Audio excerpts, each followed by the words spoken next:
I don't think a lot of people realize how painful it is to let your life be used. There's some very tender moments in my life that I would never I didn't really like sharing, but I was willing to share it for this project.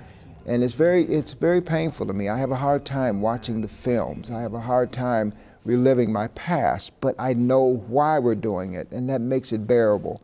John is one of these kind of individuals whose lives are so significant.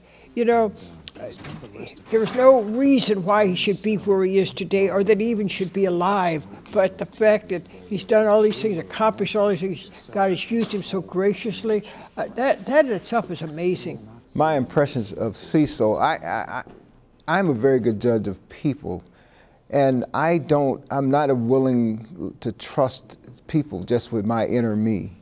And when I met Cecil, he became one of those people that during the first meeting, when we were walking around, that I could trust with me.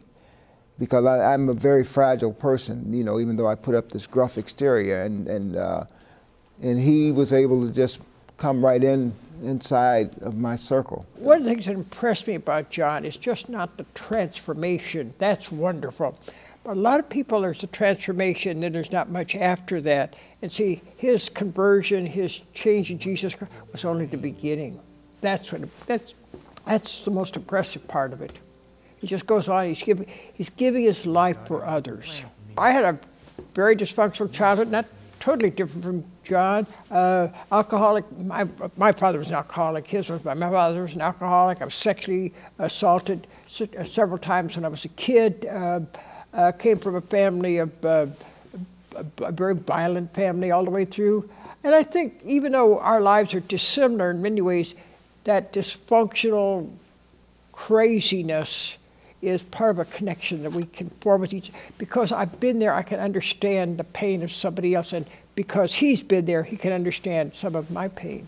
My family, in my eyes, was destroyed in really just one generation, my father's, because I've seen a significant change. I've seen this God-loving, God-fearing man go to what I considered the boogeyman in like a 5-year period, or less than 5 years. So I seen just greatness in a human being, and this evilness and destruction in my family just ripped my family apart. It didn't even, before my generation even had time to grow up, my family's destiny and legacy was just torn apart, ripped apart, and it's continued for 2 or 3 other generations. It's in the 4th generation of destruction now. I think what I like about John is the sincerity and the warmth that's there.